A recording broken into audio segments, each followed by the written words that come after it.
성도 여러분 안녕하십니까? 2022년 12월 15일 목요 새벽 말씀 함께 나누겠습니다.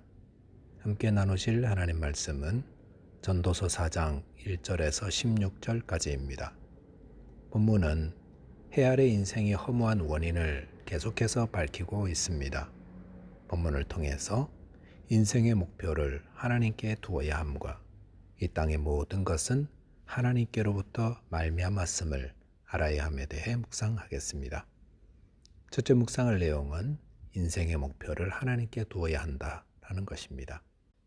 본문 1절에 보시면 내가 다시 해 아래에서 행하는 모든 학대를 살펴보았도다. 보라, 학대받는 자들의 눈물이로다. 그들에게 위로자가 없도다. 그들을 학대하는 자들의 손에는 권세가 있으나 그들에게는 위로자가 없도다 라고 하였습니다.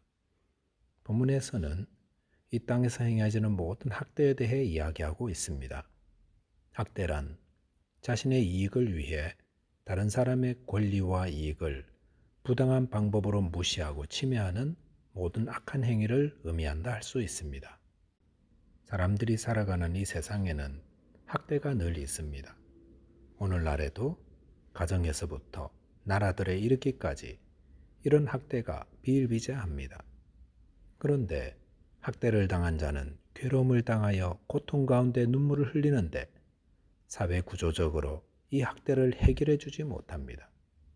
그리고 그들을 위로하고 도와줄 방법도 지극히 제한적입니다. 더구나 더욱 분통이 터지는 것은 학대를 행하는 자는 자신의 행위를 정당화하고 자신을 보호할 권세까지 가지고 있다는 것입니다. 이것이 우리가 살아가는 세상의 모습입니다. 아무리 기술 문명이 발달하고 문명이 발전했다 해도 이 불합리한 학대의 문제는 여전히 나아지지 않고 있습니다. 그러니 이런 학대가 있는 세상은 얼마나 모순되고 불합리한가 하는 것을 말하는 겁니다.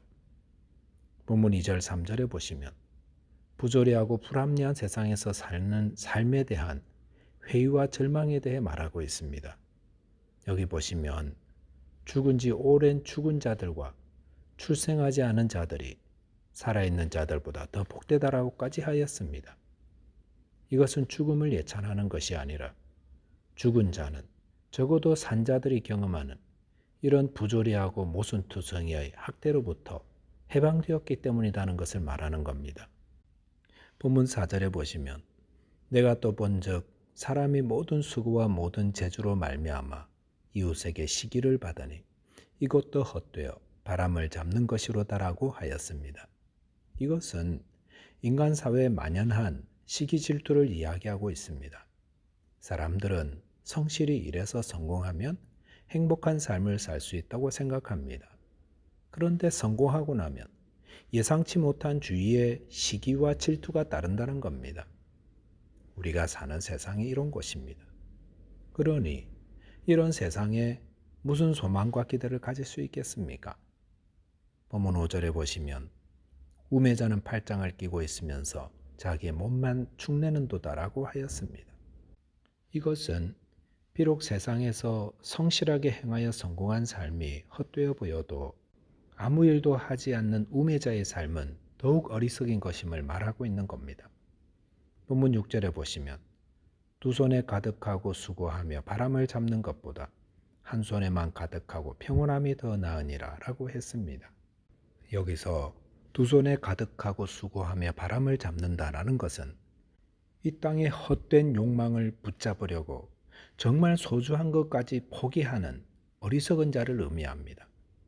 이와 대조적으로 한 손에만 가득하고 평온함이란 소득은 적어도 성실함으로 평온함을 누리는 것을 의미합니다. 이 땅에 만연한 학대나 시기와 질투 이런 것들이 왜 있겠습니까? 그것은 인생의 목표를 하나님이 아닌 이 세상의 부귀영화나 다른 것들에 두기 때문이라 할 수 있습니다. 잠언 15장 16절에서는 가산이 적어도 여호와를 경외하는 것이 크게 부하고 번뇌하는 것보다 낫다고 했습니다. 그래서 시편 37편 5절 6절에서는 내 길을 여호와께 맡기라. 그를 의지하면 그가 이루시고 내 의를 빛같이 나타내시며 네 공의를 정오의 빛같이 하시리로다라고 하셨습니다. 가장 복되고 가치 있는 인생은 우리의 삶의 목표를 하나님께 둘 때에 있습니다. 저와 여러분께서 이 땅의 것에 삶의 목표를 두지 마시고 오직 하나님을 경외하는 자 되시기 바라겠습니다. 둘째로 묵상할 내용은 이 땅의 모든 것은 하나님께로부터 말미암았음을 알아야 한다는 겁니다. 본문 8절 보시면 어떤 사람은 아들도 없고 형제도 없이 홀로 있으나 그의 모든 수고에는 끝이 없도다. 또 비록 그의 눈은 부요를 족하게 여기지 아니하면서 이르기를 내가 누구를 위하여는 이같이 수고하고 나를 위하여는 행복을 누리지 못하게 하는가 하여도 이것도 헛되어 불행한 노고로다 라고 하였습니다. 이 말씀은 가진 바를 족하게 여기지 못하며 수고하는 자의 불행에 대해 기록하고 있습니다. 특별히 아들도 없고 형제도 없다라는 말은 가족, 친척들의 경제적 어려움을 돌보지 않는 모습을 말합니다. 이런 자들은 가진 바에 만족하지 못하고 끊임없이 재물을 쌓기에만 급급하다가 결국은 그것들을 다 누리지 못하고 지옥불에 던져지고 만다는 겁니다. 9절부터 12절까지에서는 서로의 유익을 위해 협력할 때 얻는 유익에 대해 말씀하십니다. 그래서 10절에 보시면 한 사람이 넘어지면 또 다른 사람이 붙들어 일으킨다고 했습니다. 우리는 누구나 넘어질 수 있는 자입니다. 그러므로 함께 일하는 법을 배워야 합니다. 함께 일하려면 내 방식을 포기할 줄도 알고 상대방의 의견을 듣기도 해야 합니다. 13절에 보시면 왕이라도 경고를 받을 줄 모르는 자는 어리석은 자라고 하였습니다. 지혜로운 자는 혼자 일하지 않고 다른 사람과 함께 일하는 자입니다. 본문 13절 이하에서는 가난하여도 지혜로운 젊은이의 이야기를 하고 있습니다. 이 젊은이는 가난하게 태어났고 감옥에도 갇혔지만 후에 왕이 되었다고 했습니다. 이 젊은이가 성경의 누구인지 정확하게 말하기는 어렵습니다. 하지만 가난하게 태어났다가 감옥까지 갔던 것으로 볼 때에 지혜롭기도 하고 용기도 있는 자를 할 수 있습니다. 그리고 그가 왕이 되었을 때 많은 사람들이 그를 따랐습니다. 정말 훌륭한 왕입니다. 하지만 16절 보시면 그의 지리를 받는 모든 백성들이 무수하였을지라도 후에 오는 자들은 그를 기뻐하지 아니하리니 이것도 헛되어 바람을 잡는 것이로다라고 하였습니다. 여기 보시면 지혜롭고 용기 있는 젊은이가 왕이 되었지만 그래서 많은 백성들이 그를 따랐지만 시간이 지나면 사람들이 더 이상 그를 기뻐하지 않게 된다 했습니다.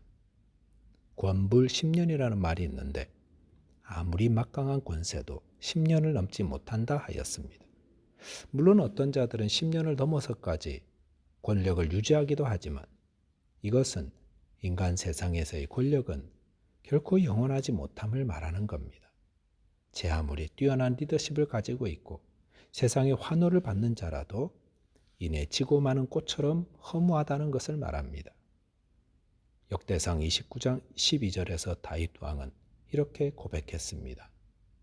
부와 귀가 주께로 말미암고 또 주는 만물의 주제가 되사 손에 권세와 능력이 있사오니 모든 사람을 크게 하심과 강하게 하심이 주의 손에 있나이다 라고 하였습니다. 이 땅에서 부와 권세와 능력은 다 하나님께로부터 말미암는 것입니다. 그러므로 하나님을 외면하고 이런 것들을 추구하는 삶은 헛될 수밖에 없다는 겁니다.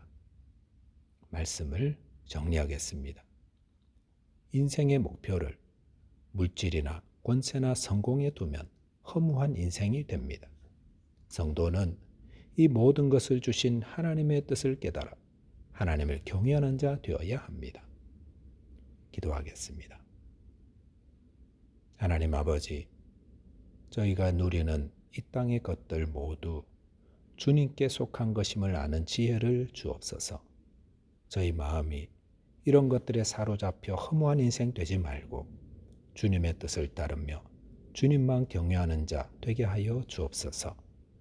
예수 그리스도 이름으로 기도하옵나이다. 아멘. 오늘도 주 안에서 승리하는 하루 되시기 바라겠습니다. 감사합니다.